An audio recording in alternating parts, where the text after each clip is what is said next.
Sa linya ho ngayon si former SP and incoming Senator ng 20th Congress, Tito Soto. Maganda umaga po, Tito Sen. Yes, sir. Magandang umaga po sa inyo lahat, Kong Ted, DJ Chacha, lahat ng mga tagapanood, tagapakinig po ninyo. Akala ko si Erap itong kausap. Kagigising. Good morning. Anyway, Tito Sen, ito po muna. Nababanggit po ninyo, no, bago itong aking follow-up question, nababanggit po ninyo, no, na may duda kayo kung makakatawid itong impeachment trial ni VP Sara from the 19th to 20th Congress. Ano po ang inyong katwiran kung bakit po mukhang malabo makatawid? Meron kasing provision sa Constitution na sinasabi pag nagpag-adjourn sine die ang Kongreso, everything dies. Wala, maliwanag yun kasi pagka sinabing adjourn sine die, which means without day, Section 15 ng Constitution, Article 6 maliwanag yun na titigil lahat As a matter of fact, kailangan yan isasubmit Isasubmit nyo uli yung mga iba't ibang mga let's say committee report or yung bills. Kahit tapos na yung committee report, kahit naka-third reading kayo, hindi na pirmahan ng presidente. O kaya hindi nyo na i-transmit. Lahat yun babalik ko sa babalik sa ang sinasabi noon Congress but may be taken by the succeeding Congress as if presented for the first time. Ganun kalinaw Opo. All matters and proceedings shall terminate upon the expiration. Yun sa rules ng Senate. And it emanates from the Constitution, Article 6 of the Constitution, Section 15. And maliwanag din doon na kailangan unless a different date is fixed, ganon, shall continue to be in session for a number of days as may be determined until 30 days before the opening of its next regular session, exclusive of Saturdays, Sundays, and holidays. Kaya yung kung July 28 ang fourth Monday of July, yun fixed din ng Constitution yung ganung set Ang matatapos sila dapat ng June 13. Sa June 13 dapat ang end ng session ng Congress. Itong 19th Congress, buong Congress yan, hindi lang yung Senado. So, ang tanong dyan, at tinatanong ng mga ng mga political, ng mga ibang legal experts, ibig sabihin nun pati yung Congress. Correct. Pati yung Congress ng mga prosecutors. At saka yung saka mga senador na 12. Tapos ang sesyon. Tapos yun, adjourn sine die.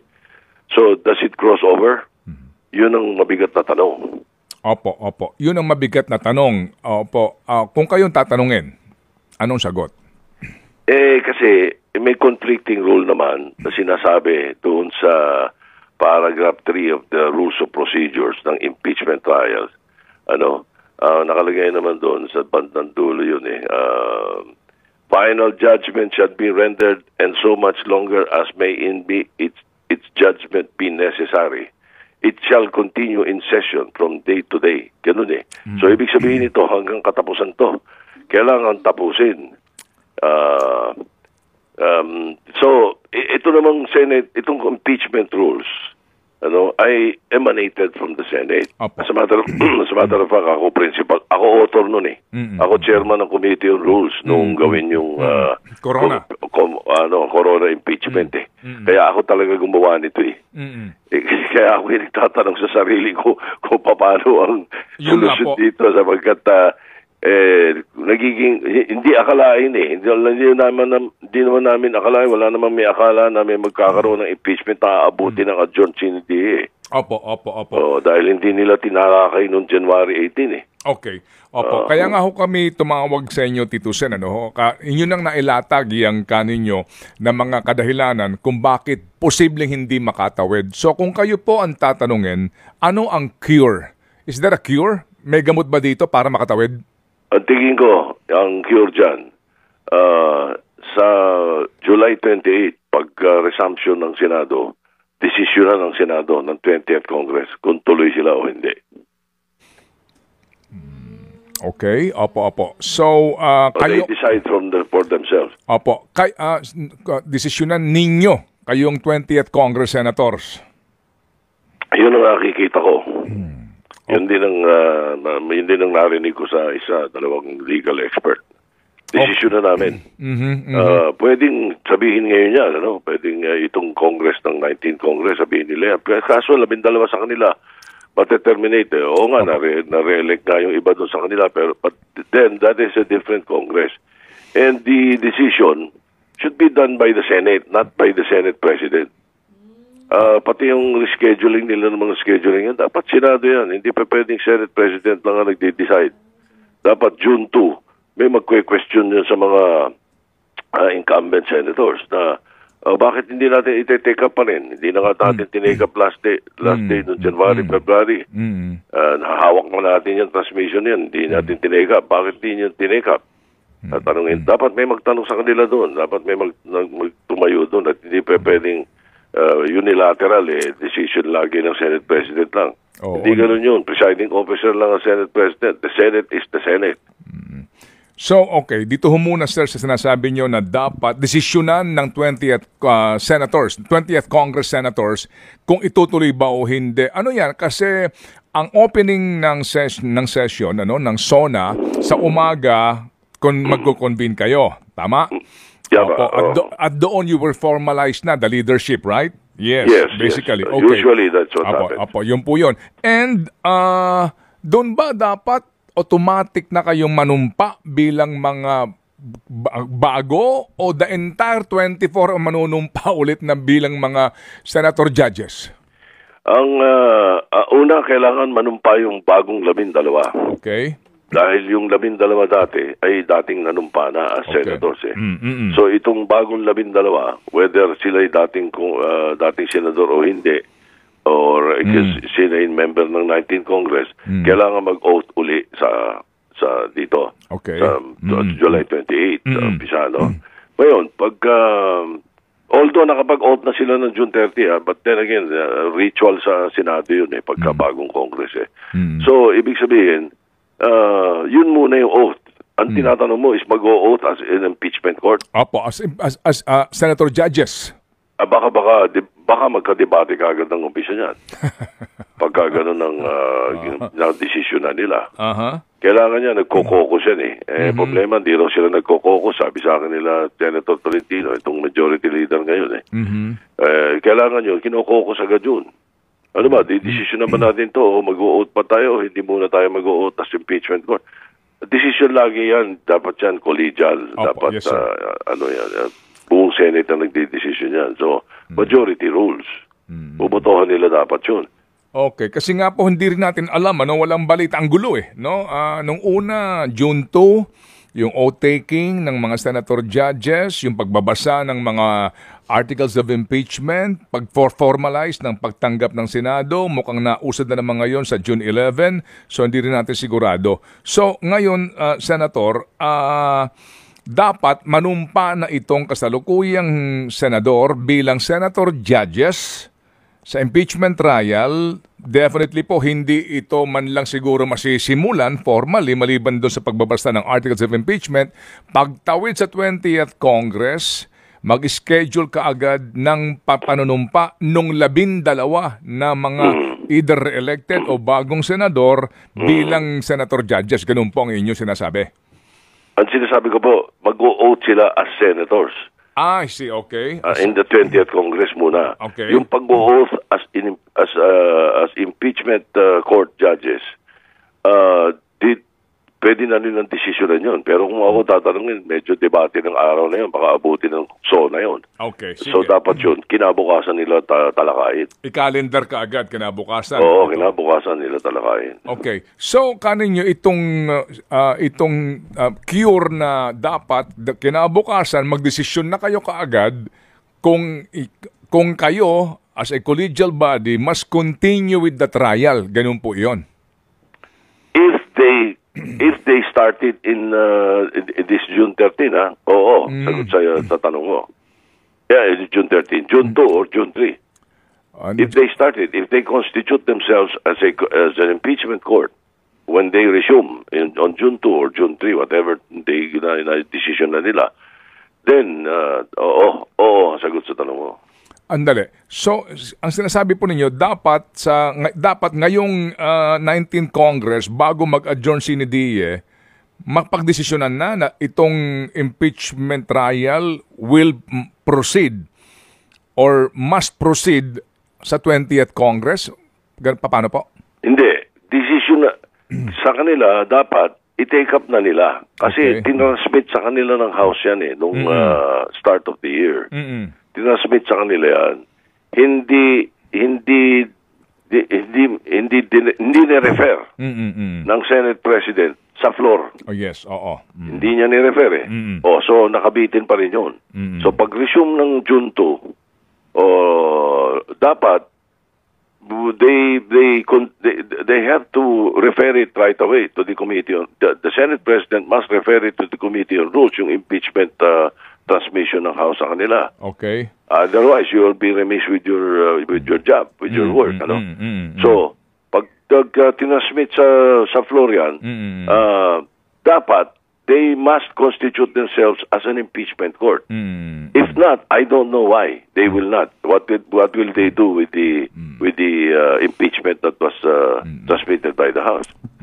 Okay, sige. So, magkakaalaman tayo by next week kung ano ho magiging desisyon dito ng mga senador at kung paano ho nila aaksyonan itong pong pending matter na ito, no? Tama. Tama. Hindi pa pwedeng ngayon pa lang nagdideklara yung Senate President ng hindi, dito namin iti-take up sa ganito. Hindi pa. Hindi. Yung mga senador dapat ang nagdidesisyon yan. Hindi pwedeng unilateral yan. Okay. Sige po. So, nakaabang tayo pero sabi nga po ninyo, yun ang isa sa mga cure na naiisip ninyo. Is there any other cure, Senator SP? Kung mayroong mag-petition sa Supreme Court at pabilis na aksyonan ng Supreme Court kasi justiciable issue yun eh. Okay. Pwede. Pwedeng dalhin doon. Opo. Sino magdadala kaya? Marami makakaisip na mga abogado niyan. Ang dami mga abogado niyan. Opo. Sigurado. Pero ayaw nilang pakialaman. Pwede rin hindi. Malay natin. Then let the senator decide. Let the Senate decide. Opo. Sige, so we will cross the bridge when we get there. Ika nga. Opo. But can we now cross the bridge of the SP, the SP thing? Sir, ganito, no? Kapartido nyo si Chis Escudero, di ba? Yes, so although nag-leave siya nung araw, pero we consider him a member. Okay, opo. Bibilangin lang po natin. Ngayon ho ba, may factor pa ba ito? Meron ba bang factor ang party membership sa pagpili po ng Senate President? Sa Senado, I have not, from 1992 up to the present, I have not experienced na ang partido or nakikialam pagdating sa eleksyon ng Senate President I do not recall pero may mga ganun pero usually nangyayari yan sa House Oo nga. Sa House, merong party lines talaga na tinitake doon pagka magboboto ng speaker kasi bawat partido doon, kanya-kanya rin namang lobbying para sa mga miyembro nila kung anong komite. Correct. Pero sa Senado kasi, yun nga, may 24 republics Aha. Sige, kasi tama ba itong bilang ko? Ang NPC, Senator Lapid, kayo, Escudero, si Senator Jinggoy ba, NPC rin? Hindi, Lauren Gatchalian. Loren Gatchalian, JB. Okay, so, yan. So, kapag binilang po natin, anim na kayo no? 6 ang NPC. Opo. Kailangan po ninyong boto 13. Oo. Okay. 13 ang para maging Senate President. Opo. Ang nasyonalista po ay Amy Marcos, Camille Villar, Pia Cayetano, Alan Peter, at Mark Villar. Tama po ba? Oo, tama. 5 sila. Tama. Okay? Opo. Tama. Ang PNP, ang PDP, 3. Bato de la Rosa, Bongo, Robin Hood. Correct. Alright. And then liberal, most likely, Pangilinan, Aquino, at saka si Ontiveros, Akbayan. 3 sila. Correct. Opo. Ang independent dito, si Senator Idol Rafi, Joel Villanueva ho ba? Yes, at saka Mig Subiri. Ping Lacson and Mig Subiri. Mig Subiri. Okay, sige. Ilagay na po natin si Senator Ping sa inyo. So, tapos meron pa ho tayo isa pang independent po, no, si Senator Elec Marcoleta, ano po? Yes, Okay, sige. Ilan na po ilan na sa inyo rito?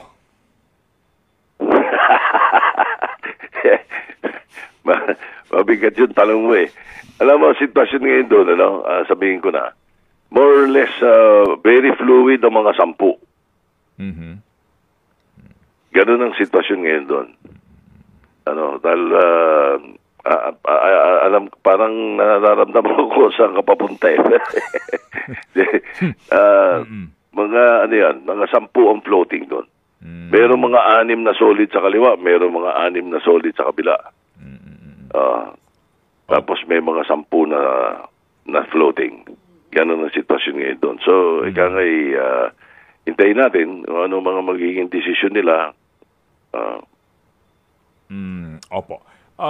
Sir, sabi ho ninyo, dito hindi na pinag-uusapan yung party membership, no? O anumang pong mga alliance ito, no?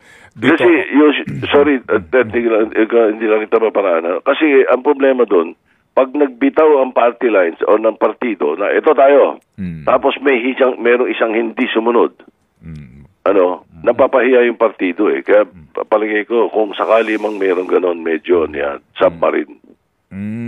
Submarine. Submarine. Hindi i-open. Hindi lulutang. Opo. Si Senator Jinggoy po, di ba, partido ng Masa Pilipino siya? Ano ba ang kanya? Opo. Saan siya nakaalyado ngayon? Ang alam ko na siya nakaalyado kay Cheese. Okay, sige po. Sige. So, dito po ba, sir, at the end of the day, kung sino ang may best of, kasi sabi nga ninyo, independent republics lahat ito eh. Dito pinag-uusapan dito yung best offer. Well, usually ganun ang nangyayari. Totoo yan. Kung sino yung may mas maganda ang pananaw, mas maganda ang binibigay na pagkakataon sa isang senador. Ganun. Usually ganun yun. Pero sa akin kasi, dapat siguro ang pag-isipan mabuti ng mga kapwa ko senador is ano goal ng Senado? Saan tayo papunta? Anong klaseng leadership ang gusto natin? Gusto ba natin ng transparent na leadership na cooperative pero hindi subservient at independent? Yun ba? Yun ang ideal na leadership eh. Or gusto natin yung braso-brasuhan at medyo may mga involved na mga budget na leadership ang gusto nyo. Ganun lang kasimple. Opo, kasi nga po, sir, sorry po, straight lang naman tong katanungan. Kasi dito ba pinag-uusapan sa pagpili ng liderato ng Senado ay para sa bayan o para sa sarili? Yan ang mabigat na tanong mo. Ako kasi, since time immemorial, I can speak for myself. Pag bumoto ko para sa bayan, sino yung sa tingin kong leader na magandang makakapag-deliver para sa Senado at para sa bayan? Ganun ako eh. Hindi ko alam yung mga ibang mga kasama ko eh. Opo, kasi ngayon... Meron ako mga kasamang sigurado ako ganun ang thinking. Katulad ni Senator Lacson, ni Senator Subiri, Senator Loren. May mga ganung mentality sila. Pero hindi ko alam yung iba naming kasama, lalo na may mga bago. Opo, kasi mahirap din yung pipiliin ko yung SP na sigurado magbibigay sa akin ng isang komite na maganda ang perks ko. Nangyayari yun. Nangyayari yun. Ganun talaga. May mga ganung thinking ang ibang mga senador. O kaya, Meron. Go ahead, sir. Go ahead. Meron din namang mga, ang iniisip is, ito ba makakabuti? Kasi may mga, sa experience ko, lalo na nung mga nakaraan, yung mga ikangay, mga statesmen na mga nakasama kong mga senador, kung minsan hindi nila iniintindi yun eh. Ang iniintindi nila, sige, ano ba available? Dahil alam, kaya ko naman kahit ano dyan eh. Parang ganung mentality. Kahit ano available, kahit ano ibigay nyo sa aking committee. Basta dapat ganito ang ating dapat tahakin. Ito dapat na punta ng Senado. Ito dapat image ng Senado. May mga ganun eh. Mga statesmen ng araw, ganun ang mentality. Boboto kitang SP basta sa aking committee on franchise. Merong ganun. Okay. Ganun. Opo. Ang pinakamaganda, paging transparent tayo. Sige, kung ano mangyayari dito sa na to, dito sa mga eleksyon na to at saka sa 20th Congress, maganda, transparent, malaman natin, paalam natin sa taong bayan. Kaya nga, isa sa mga gusto kong i-file ngayon ngayon ko lang i-file yung FOI. Di ba? Meron naman pong FOI ngayon sa executive order ng dating presidente, pero yun nga, ang daming kulatilya, ang daming pwedeng bawal. Hindi pwede. Hindi. Kailangan FOI na igawin nating batas na kahit na i-take up ng Kongreso at saka ng Senado, dapat transparent, nakikita yan. Dapat nakikita ng taong bayan. Opo. Lalo na yung pagbuo ng paggamit ng budget ng gobyerno, 6.3 trillion. Hindi natin nakikita kung anong nangyari. Opo. Nakaligtaan kong banggitin si Senator-elect Erwin Tulfo, no? Lakas CMD siya, no? Oh yeah, lakas. Siya lang ang mag-isang lakas CMD so far, no? I think so. Opo. Siya lang. Opo. Sige. So, yung pong Mindanao votes factor para po doon sa mga re-electionista, no? Ngayon pa lang siguro iniisip na itong 2028, di po ba? Maging factor kaya ito para doon sa pagbubuo na talaga ng isang solid faction na pro-Duterte? Posible. Your guess is as good as mine. Posible yan. Siyempre, kung iisipin nila yung eleksyon na dapat malapit sila ron sa grupo ng Mindanao. Pwede. Opo. Sige po. So, kasi sir, hindi naman natin may tatanggi, no? Na ngayon pa lang sigurado kanya-kanya na po yung usapan. Pero gaano ba kaimportante ang pagpili ng Senate President para po sa kaalaman lang ng ating mga kababayan, dito po sa isyong ito. Kasi, alam niyo napakahalaga nito liderato ng Senado. Kasi halimbawa itong pagbaboy sa nagdaang budget, hindi naman mangyayari yan kung hindi pumapayag kaya nga may check and balance, di ba? Kung sa lower house, binaboy nila, dapat sa Senado hindi pumayag. Tama. Hindi dapat pumayag. At saka lalo nang mas bababuyin pa nila. Yun ang hindi dapat mangyari. So, gaano ba ka-importante ito para maintindihan po ng mga kababayan natin? Kasi baka ang iba po, hindi siniseryoso itong isyong ito, yung liderato ng Senado. Tito Sen, ano hubang kahalagahan ito? Napakahalaga ng leadership. Kaya unang-una sa lahat, the way the Senate is run, as far as plenary is concerned, the most important is plenary. Pagdating to sa executive actions ng secretariat, madali yun eh. Kabisado na nila yun, kahit sino ilagay meron, ganun na yun eh. Pero pagdating sa leadership na Senado, the Senate President must have a very good grasp of parliamentary rules and procedures and must be beholden to tradition, not beholden to people. Ganun dapat. At saka yun nga, sabi ko, kailangan independent. Hindi pwedeng sunod-sunuran sa Malacanang. Hindi, kailangan yun ano po gusto natin? Pwede po ba ito? Pag-usapan natin. Ganun dapat dapat independent ang Senado. Kasi ito yung tinatawag nating last bastion of democracy. Importante na ang Malacanang ang Senado hindi subservient pero cooperative at hindi yung constructive naman at hindi hindi pa-kontra. Dahil kung puro pa-kontra, wala mangyayari sa bansa natin. Pero yung isa sa pinakamahalaga yon. Pangalawa, pag sinabi kong kailangan yung rules and procedures ay sinusunod, kung ano yung mga dapat na trabaho ng mga committee, binabantayan niya na yun ang dapat trabaho ng mga committee. Hindi siya sumasaw-saw sa lahat at pinakikialaman. Opo. So maliwanag yan. Sa kahalagahan ng pagpili sa magiging pinuno ng mataas na kapulungan ng Kongreso. Meron na akong dagdag, Tito Sen. Opo. Dapat totoong Filipino at hindi Korean. Siyempre. Mahirap yung meron ba Korean? Ay, naku. Korea ako. Tama ka. O nga pala. Sama Korean, ha? Naku. Dapat meron na Korean.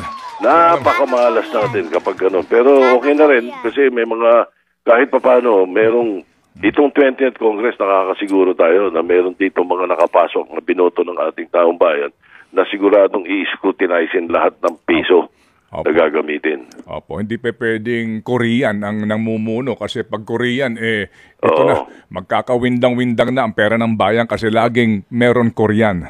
Nako, ayan ang pinakamalungkot sa lahat. Sana mag-isip mabuti ang ating mga kasama. Opo, may pahabol pong tanong si Chacha. Yes po. Tito Sen, kanina po kasi nabanggit ninyo na dapat even yung pag-move nung pagbasa nung articles of impeachment laban kay VP Sara Duterte, dapat po yun hindi lang desisyon ng Senate President kundi ng kabuuan ng Senado. Doon po sa pagkilos, yan dapat, po. Kabuuan ng Senado, yeah. Doon po sa naging desisyon ni Senate President Cheese Escudero, meron po bang procedural lapse? May implications din po ba yun sa pagiging Senate President niya? At kung may remedy man, anong po pwedeng gawin ng Senado? Dapat yun kinestyon ng mga senador nung last day nila kasi natasmit sa kanila Opo. Pero hindi nila tinake up so inabutan ngayon ng break. Inabutan ng break nila. Mm-mm. So ngayon, dapat pag-resume sila ng June 2, dapat June 2 pa lang nila didesisyonan kung ano gagawin nila. Opo. Pero sa hindi pinangungunahan ng Senate President kung ano ang gusto niyang gawin. Hindi pwede. Hindi pwede yun. Ang Senado, hindi yung Senate President. Ang Senado, yung mga senador. Hindi lang yung Senate President dapat ang nagdedesisyon. Pero sa trabaho Correct. niya bilang at the very least nagkokoko sila, Opo. Then the Senate President can speak on behalf of the Senate because nakausap niya yung majority ng mga members. So nasa rules din po yon na dapat hindi ito solely or sinasabi nyo nga po kanina unilateral na desisyon lamang ng Senate President. May problema po ba yon sa pagiging Senate President niya? Kumbaga, pwede ba siyang, may ano ba yun? Kumbaga, pwede ba siyang makasuhan? Pwede po ba siyang maalis sa pwesto? Depende sa mga senador. Depende sa senador ng mga Congress na yun. Kung tinotolerate nila yun o hindi nila tinotolerate. Depende sa kanila yun. Ba't naman nila itotolerate? Well, definitely, sa 20th Congress, hindi mangyayari yun. Ginagarantihan ko. Dahil nandun kami. Alright. Nabanggit nyo na andun na ho kayo sa 20th Congress. Senator, pwede ba kami maglambing lang? Kasi if you recall, 18th Congress, patapos na kayo, nag-imbestiga kayo sa agricultural smuggling. Nag-guess nyo pa, panauhin nyo pa yung grupo ng Benguet Farmers. Diba? Doon sa kanilang, sila na nagbigay ng ebidensya, diba? Kung saan binebenta yung smuggle sa Divisoria, may mga pruebas silang iniharap in the Senate hearing. Alright. Sa customs. Sa customs, di ba? Nagkaroon ng konfrontasyon doon. Pati yung inaakusahan po na isang umano'y kasama ng mga smuggler. Anyway, so yung pong pinag-usapan nyo na yon, inabot nga po ng ending ng 18th Congress. Pumasok ang 19th Congress. Pero ito hong huli namin panayam kay Agot Balanoy, yung pa rin ang problema nila. Kaya sila nagtatapon ngayon ng carrots, pati daw po broccoli, lantaran din po ang bentahan ng smuggle pa rin na gulay. So ang lambing namin sa inyo, Tito, siyempre pwede bang once and for all maka-action na dito ang Senado nang mapanagot na ho talaga at ma-pinpoint ng mga taong responsable dito at sino mga nagpapabaya? Yung pong resulta noon sa amin, nung 18th Congress, after nung matatapos yung Congress na yon, Sinubmit ko po yung findings ng committee sa Ombudsman. Sinubmit ko rin sa incoming President. Ako personal pa nag-abot kay President Bongbong Marcos noong listahan ng mga dapat kasuhan. Mga natanggal naman. Hindi ko lang sigurado kung ilan ang nakasuhan ng Ombudsman. Pero yun ang pwede ko ipangako sa iyo na on day 1, uungkatin ko agad at pwede nating ibalik sa floor yun. Kasi nga, sinasabi naman ng Constitution na pwede yan. Pero it must be presented as if it's for the first time. Dahil na-adjourn na yan ng CND ng 3 years ago. Pero ginagarantya ko sa inyo na we will look into it, definitely. Ako naman kahit na senador lang ako kahit wala akong committee, alam ko gagawin dun kabisado natin yun. Pwede nating ipakialaman yun. Hindi naman po lang sa amin, personally, pero sa ngalan po ng Benguet Farmers, na nakakaugnayan namin. Kasi nga nakalulungkot po, Tito Sen, na yung pa rin ang reklamo nila Hindi nga ako natitigil. Kaya po sabi ko sa kanila, nung huli namin makapanayan po sila, na ipapagbigay alam namin ito sa inyo, na tumulong din naman that time, pati nga sa mga banta na tinanggap itong mga nagreklamo sa mga smuggling na ito, pinagbabantaan pa po ang buhay, kaya po kinakailangan humingi nga ng proteksyon. So, yun lang po ang amin po nga sanang pakiusap po sa inyo, Tito Sen. Asahan po namin. Opo. At saka kung maalala ninyo, i-refer ko kagad dito kay Mayor Benji Magalong. At nakipag-coordinate naman sa kanila. Pero, ginagarantya ko sa inyo, day 1 or 2, we will look into the matter right away. At kung sino maupo na chairman ng Committee on Agriculture sa Senado, dapat aasuhin natin na i-take up agad yan. Opo. Sige po, magbabantay po kami, Tito Sen, and Godspeed, sir. Yes, sir.